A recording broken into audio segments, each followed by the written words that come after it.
Okay, I have to admit, I have been counting down the hours until this podcast. I had a pre-interview with our guest today, and I might be a little bit in love. I just yeah, you meet somebody and you're immediately almost a little bit in love. That's me Yeah. with Erica. Well, you came out of your pre-interview meeting absolutely buzzing. I really did because she somehow manages to be wise and compassionate and funny and direct all at the same time. And her book is basically a guide that I know my trans, non binary, and any of us allies could absolutely use. Yeah, she sounds like your new bestie. I stand by that. I have, in fact, called her my new bestie. All right, let's bring her in before I embarrass myself more.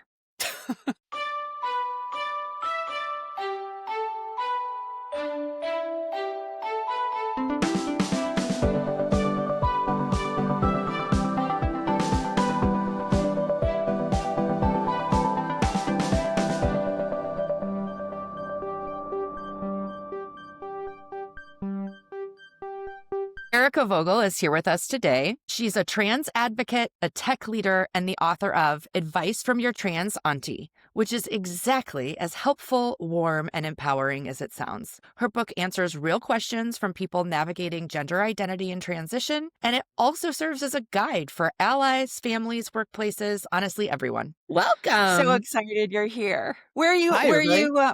Where are you right now? Where in the world? Where in the world is Um, Erica? well, very specifically, I am in my bedroom, but that bedroom is in Northern Virginia in the Oh, Washington, D.C. suburbs. got it. Got it. Got it. Got it. So we're gonna just kind of start basic. Like let's lay out the groundwork for this. How did this book Mhm. come about?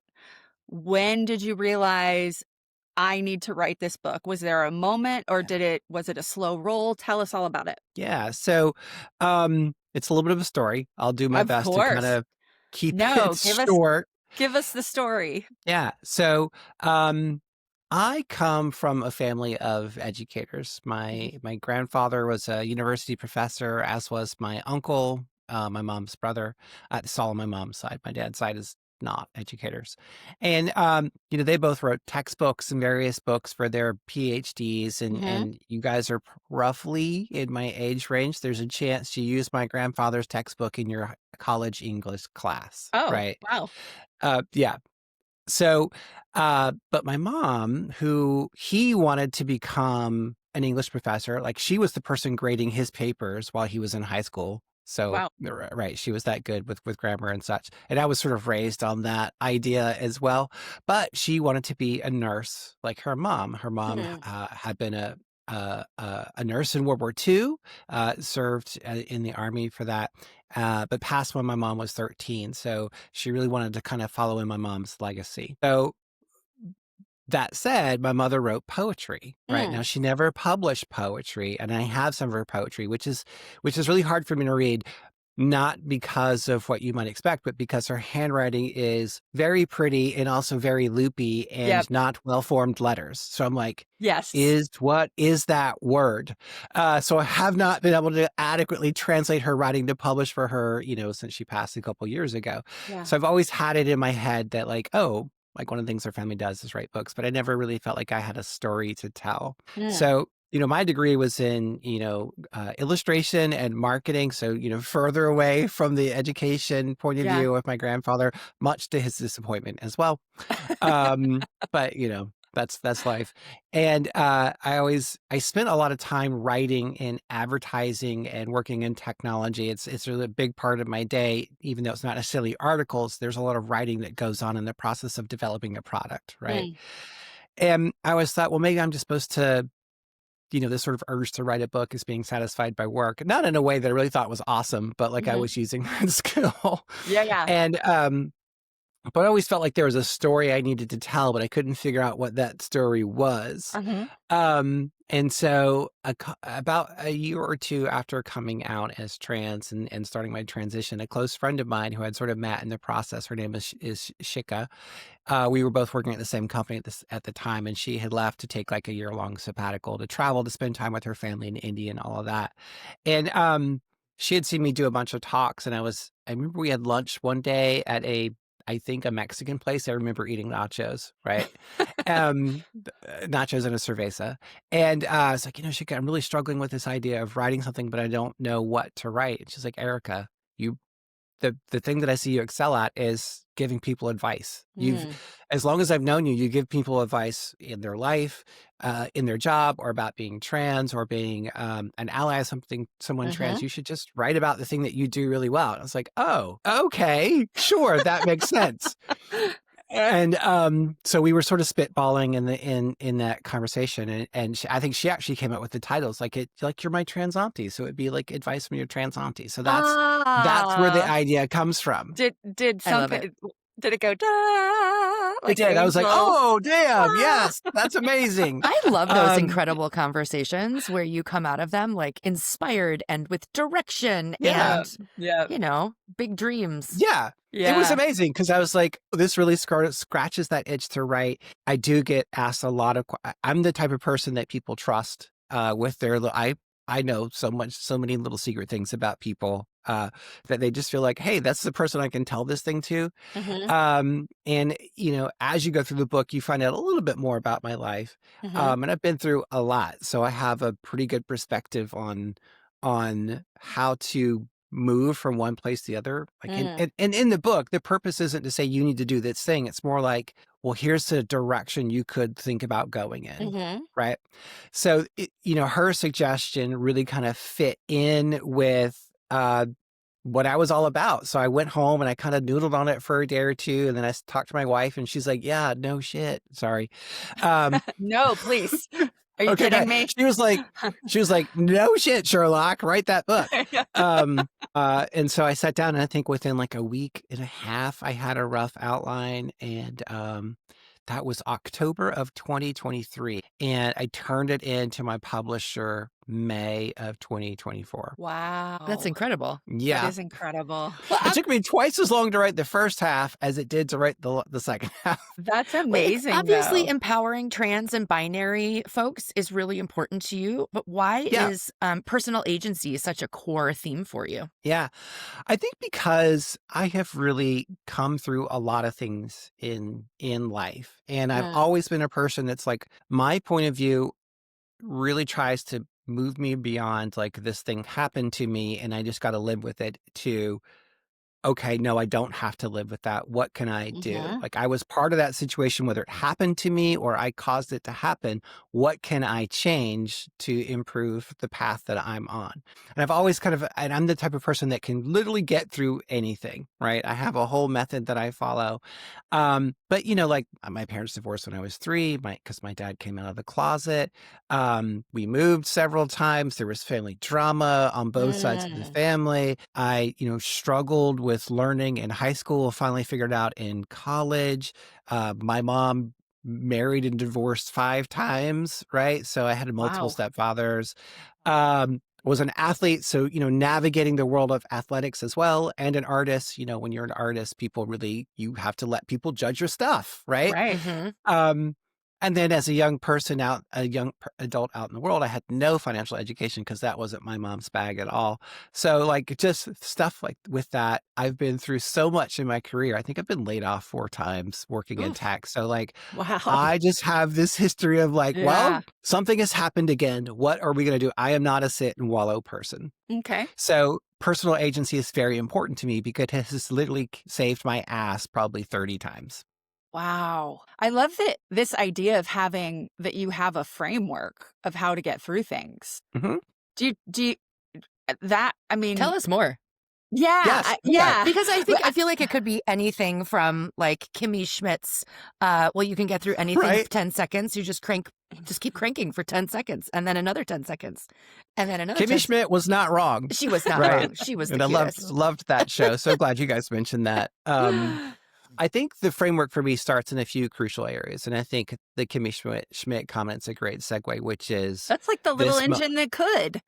this Yeah. moment is tough. What do I need to do to get through this minute, Mhm. this hour, this day? Yeah. Right. So that's always the first thing I start to talk myself through. And then the second thing is I always remind myself, okay, wait, here's the litany of things that you have survived in your life.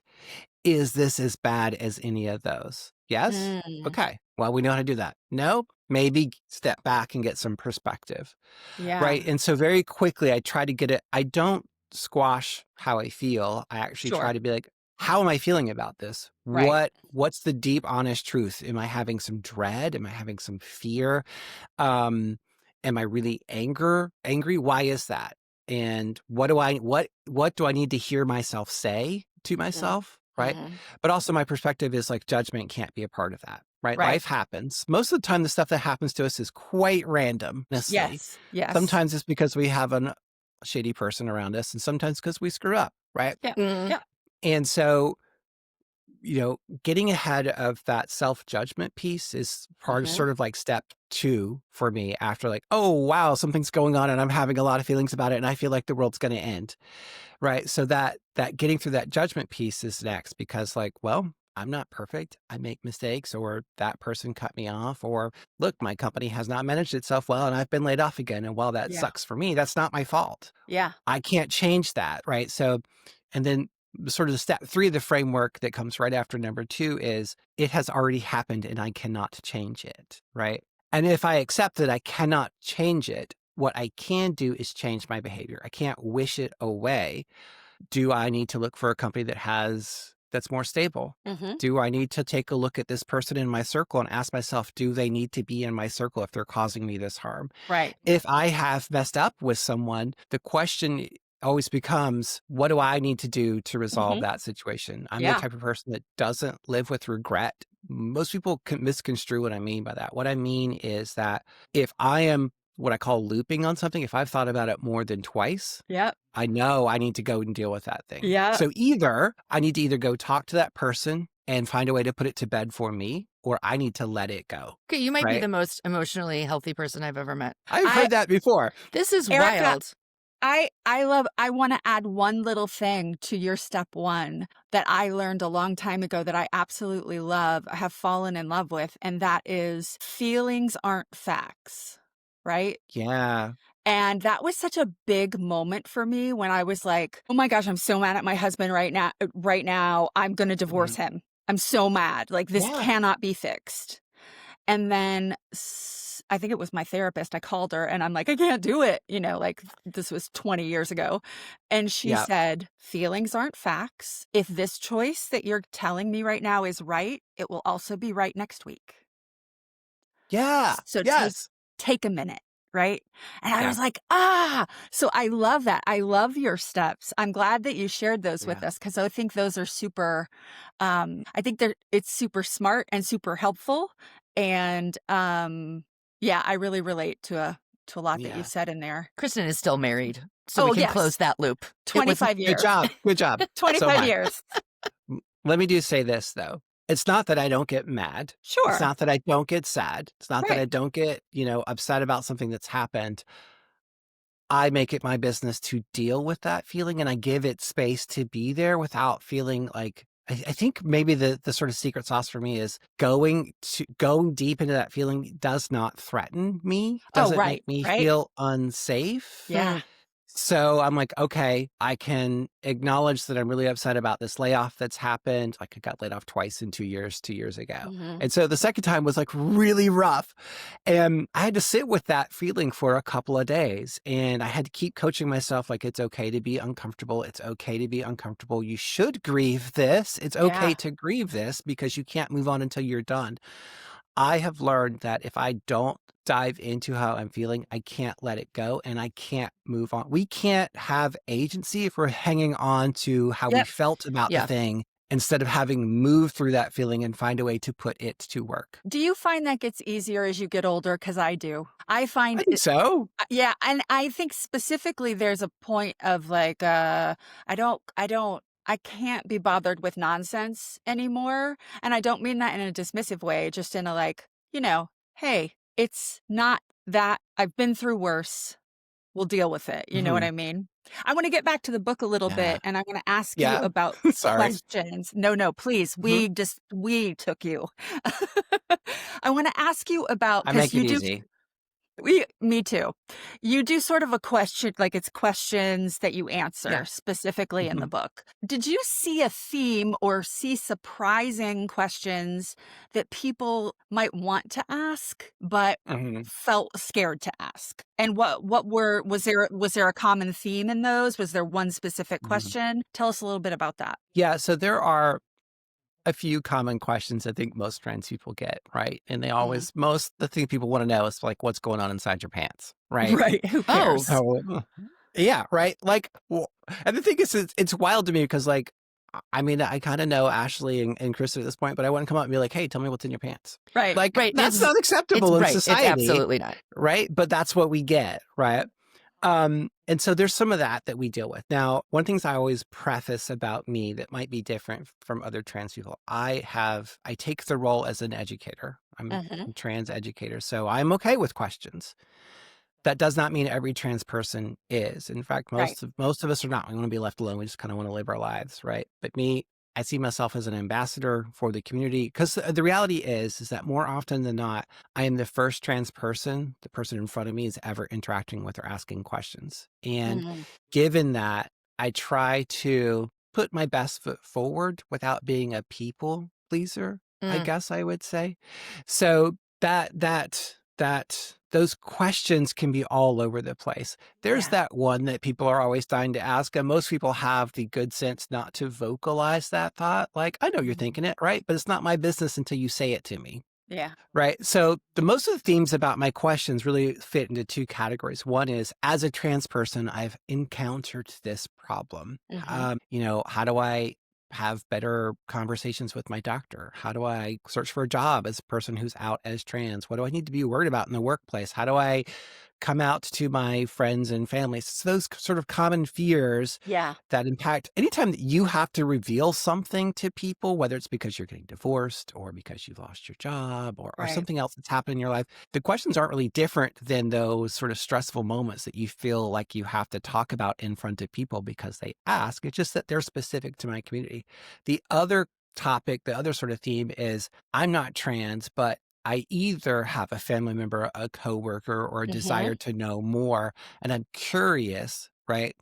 And so the way I approach things depends on who's asking the question. A trans person talking to me has so much more knowledge than a person who's an ally, right? Because like when you start to figure out that you're trans, the only thing you can really do is start to research and read Right. and Right. learn about the community because you're like looking for an answer. Mhm. And so the way I might talk to a trans person is different than I would talk to an ally. I assume an ally is an ally only because they're like, well, I don't have a problem with trans people. Now, Right. if you show me that you have more knowledge, great. We can we can talk about other topics, but I just assume your level of knowledge is really like acceptance. Sure. I love So Go ahead. go ahead. Go ahead. No, no, no, please. Please go ahead. No, I was just going to say, so you probably want to get more specific than that because it really kind of depends on the lens. But Got I it. spend, frankly, at this point, I spend more time talking to people who are not trans about being trans. Got it. So, what is something about the trans community, or, trans joy, right? Hmm.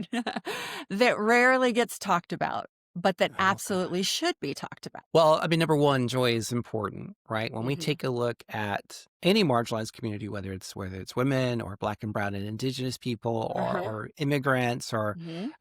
really when we take a look at the wheel of power, there's all kinds of ways to be marginalized. Whether you have a degree or you're a native speaker of the language in your country, like there's a whole litany of things we should look at, right? Yeah. But um, when you're I'm sorry, I've lost the question. Do No, you no, mind no, asking please, it it's again? okay. Yeah, yeah, yeah. What's something about trans joy that more Oh, trans people joy. it Yes, doesn't thank get you. talked about, but So, should be? We should all be right. celebrating, right? So every community needs to spend time celebrating. Yes, this is where I was going. Thank you. You're welcome. Um, And a particular piece of that's important about that is joy kind of is what we need to come back to provide fuel to keep going, to keep pushing, to keep fighting back against legislation, to fight for our rights, to talk to people that aren't allies, right? You need that joy because you just can't live in depression and misery for long and Yeah, survive. You yeah, can't.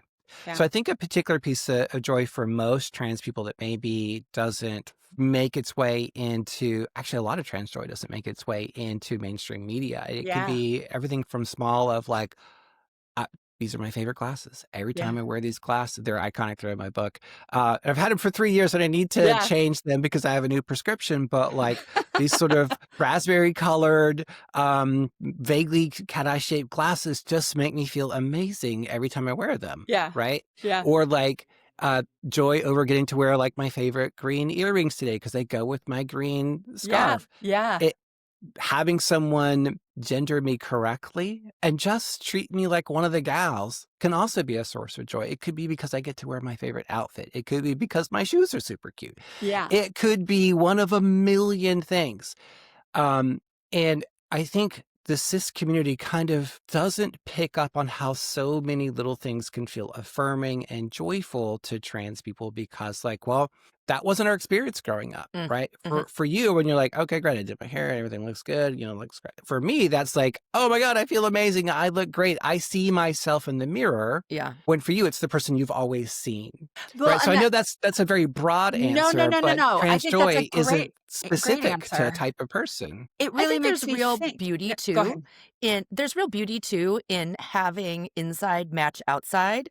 I've Yeah. had friends who've had a real glow up when they've transitioned, and I'm thinking of one trans man in particular who, Oh you yeah, know, trans man. I, Woo. yeah, Right? absolutely. I have to tell you both. My daughter, who's 10, asked to go to school early this week one day because she had joined Rainbow Club. And I Oh, said, nice. "Oh, what's Rainbow Club?" And she said, "Oh, it's LGBTQ plus." And it's elementary school. And I shared with her that I was the president of my Gay Straight Alliance in 1999. Woo. But the world has changed so much because in 1999, the country was shutting down all non-academic clubs to avoid Yeah. hosting GSA.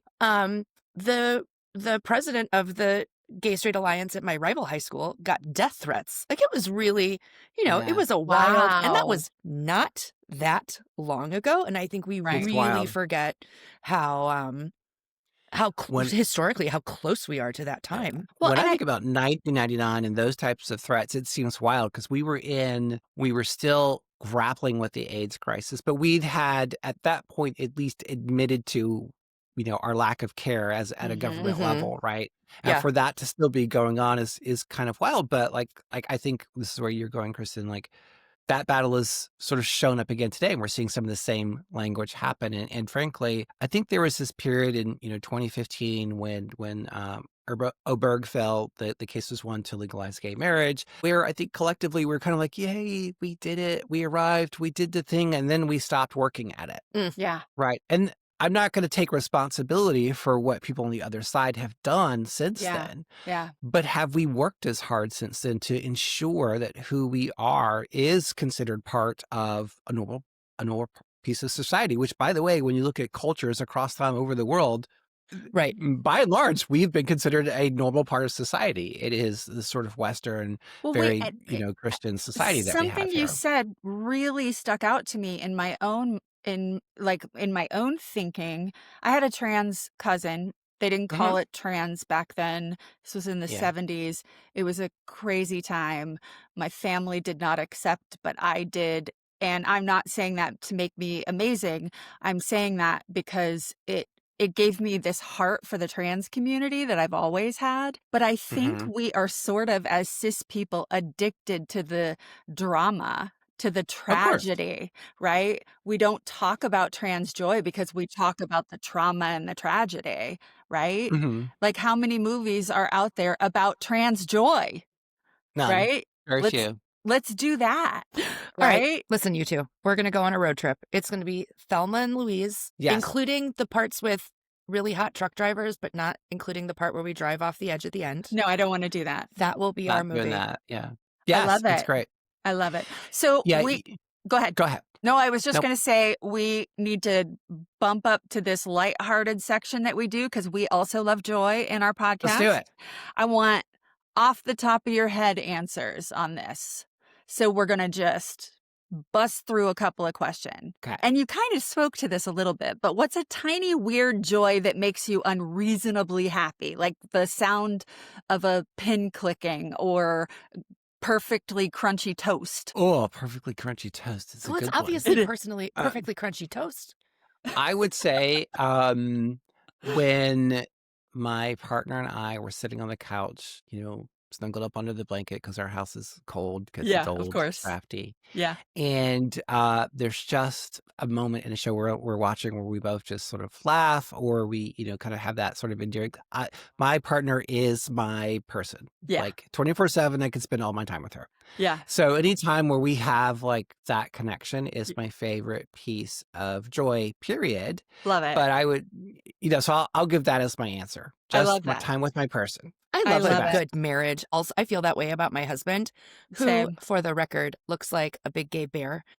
Yeah, he played football in college. The man, Great. I could same thing. I could spend literally every waking moment with him. Okay, Mhm. what's your silly comfort show or movie that you can rewatch even though you can quote every line? Right. Okay. So this is a hard one because you're gonna force me to pick.